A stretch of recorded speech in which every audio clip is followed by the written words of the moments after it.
Hello, welcome to PS classes. My name is Prabha Sharma. और वापस से आज हम लोग पढ़ने वाले हैं नंबर सिस्टम। क्योंकि जो मैंने पहली वीडियोस डाली थी तो उसमें क्लियरिटी नहीं थी, इसलिए हम वापस से पूरा पढ़ेंगे। तो हम लोग स्टार्ट करते हैं। सबसे पहले हम पढ़ेंगे नंबर्स। संख्याएं हमारी भाषा का एक अभिन्न अंग है।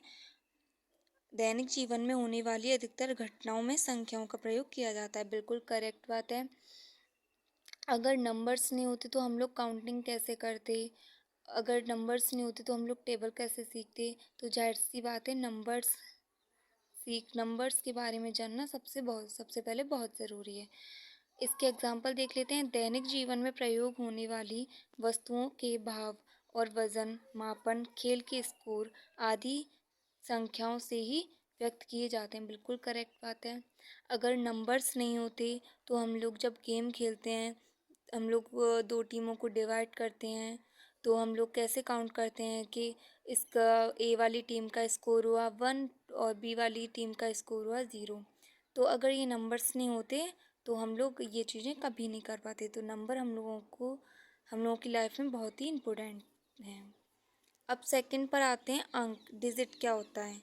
किसी भी संख्या को व्यक्त करने के लिए निम्न 10 अंकों 0 1 2 3 4 5 6 7 8 9 का प्रयोग किया जाता है। अब अगर डिजिट नहीं होते तो हम लोगों को कैसे पता चलता कि 1 किसको कहते हैं, 2 किसको कहते हैं, 3 किसको कहते हैं, 8 किसको कहते हैं, 9 किसको कहते हैं। तो इन 10 डिजिट की वजह से हम लोग क्या सीख पाए हैं कि 1 ये होता है, 2 ये होता है, 5 ये होता है, 7 ये होता है, 9 ये होता है। हमें पता चला है कि इस नंबर को हम लोग क्या बोलेंगे, इस नंबर को क्या बोलेंगे। अब हम लोग आगे बढ़ते हैं। अब हम लोग पढ़ते हैं अंकों के मान, वैल्यू ऑफ डिजिट। प्रत्येक अंक के निम्न 2 मान है। एक तो वास्तविक मान, और सेकंड होता है आप लोगों का स्थानीय मान। वास्तविक मान को वैसे तो हम लोग वास्तविक, ये तो हो गया मान यानी कि फेस वैल्यू, और एक होता है वास्तविक नंबर, वो होता है हम लोगों का रियल नंबर। तो चलिए हम लोग सबसे पहले फेस वैल्यू पढ़ते हैं। फेस वैल्यू तो आप लोग सभी जानते होंगे, लेकिन एक बार मैं और बता देती हूँ। किसी अंक का वह मान जो कभी नहीं बदलता वास्तविक मान कहलाता है। इसे जातीय मान, अंकित मान अथवा शुद्ध मान भी कहते हैं। वास्तविक मान के जो और भी नेम है वो क्या है, एक तो जातीय मान भी बोल सकते हैं इसको, एक अंकित मान भी बोल सकते हैं और एक शुद्ध मान भी बोल सकते हैं। तो चलिए अब हम इसका एक उदाहरण देखते हैं।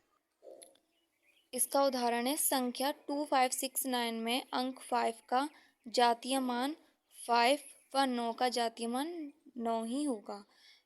2569 में 5 का जातीय मान 5 और 9 का जातीय मान 9 ही होगा, क्योंकि डिजिट की ऐसे के ऐसे ही लिखी जाती हैं। यानी कि फेस वैल्यू का मतलब ये होता है ज्यों का त्यों ही लिखना, बिल्कुल भी चेंज नहीं करना। लेकिन स्थानीय मान में क्या होता है, इसमें चेंज हो जाता है। किस तरीके से चेंज होता है, इसकी डेफिनेशन तो आप लोगों को दिखाई दे रही है। इसका एग्जाम्पल समझा देती हूँ। जैसे 2876 में इसने क्या बोला, 8 और 6 का स्थानीय मान निकालिए। तो हम लोग स्थानीय मान कैसे निकालते हैं, जैसे ये 6 है। अब 6 के आगे तो कोई डिजिट है नहीं है, तो 6 का 6 ही आ जाएगा। और इसने क्या बोला है, 8 का निकालो। तो जब हम लोग 8 का निकालेंगे इंटू 8 के बाद में कितनी डिजिट हैं, 2 डिजिट हैं, तो हम लोग 1 के साथ में यानी कि पूरा हम लोग 100 का ही मल्टीप्लाई कर देंगे, तो कितना आ जाएगा 800। आगे पढ़ते हैं हम लोग संख्याओं के प्रकार यानी कि टाइप्स ऑफ नंबर। अब ये जो टाइप्स ऑफ नंबर होते हैं वो काफ़ी टाइप्स के होते हैं। तो सबसे पहला इसमें आता है प्राकृत संख्या। सबसे पहले हम पढ़ेंगे नेचुरल नंबर के बारे में। तो नेचुरल नंबर की जो डेफिनेशन है वो क्या है, गणना करते समय प्रयोग में आने वाली सभी संख्या प्राकृत संख्या होती हैं। जैसे 1 से लेकर इन्फिनिट तक ये कैसे नंबर्स होते हैं, नेचुरल नंबर होते हैं।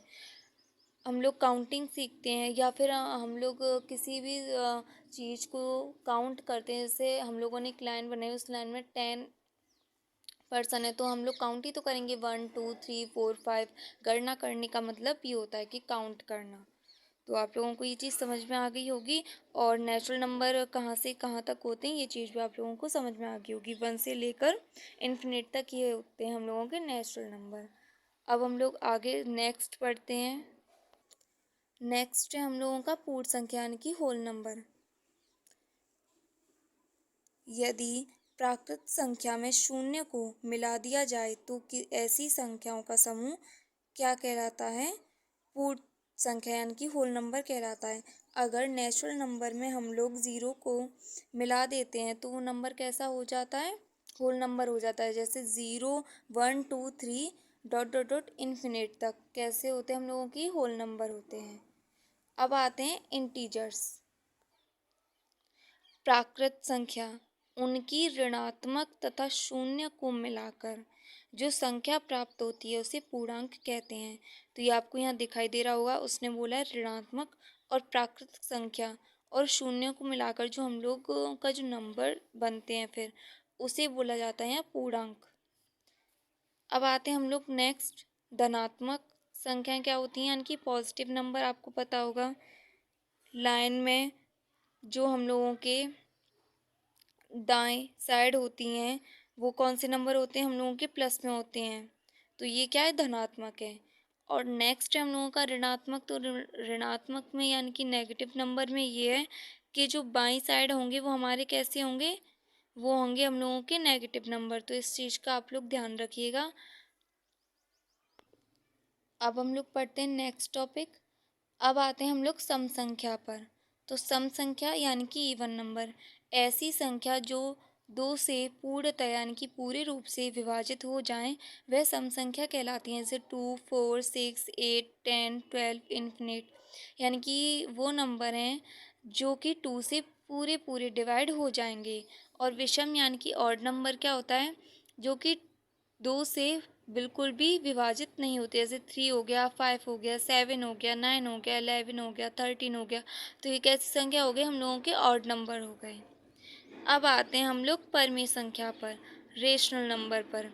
वे सभी संख्या जिन्हें पी अपॉन क्यू के रूप में व्यक्त करते हैं यानी कि पी अपॉन क्यू के फॉर्म में लिखा जाता है तो उसको हम लोग क्या बोलते हैं? Rational number.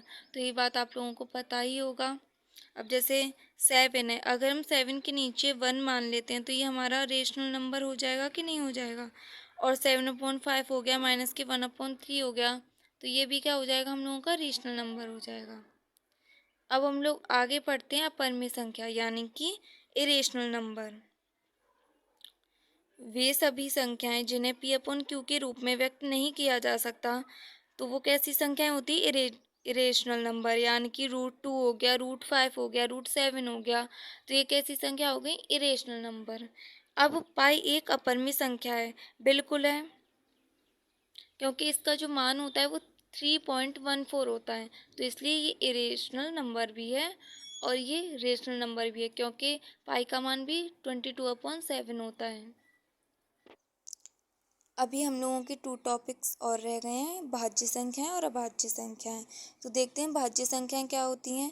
भाज्य संख्या एक प्राकृतिक संख्या है जिसके 2 से अधिक गुणनखंड होते हैं, बिल्कुल होते हैं। जैसे 4 6 8 10 12, इनके 2 से अधिक गुणनखंड हो सकते हैं। जैसे 4 का हो सकता है 1 हो गया, 2 हो गया एंड खुद 4 ही हो गया। 6 का हो सकता है 1 हो गया, 2 हो गया, 3 हो गया एंड खुद 6 हो गया।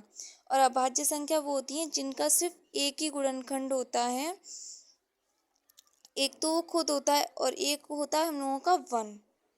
ये होती हैं भाज्य संख्याएं। अगर आपको मेरी वीडियो पसंद आई हो और समझ में आया हो तो प्लीज़ मेरी वीडियो को लाइक करें, सब्सक्राइब करें एंड कमेंट करें। और अगर आपकी कोई भी क्वेरी हो, आपको कुछ भी नहीं समझ में आया हो तो प्लीज़ आप कमेंट करके मुझे बताएं, मैं आपको वो और डीप तरीके से समझाने की कोशिश करूँगी। Thank you.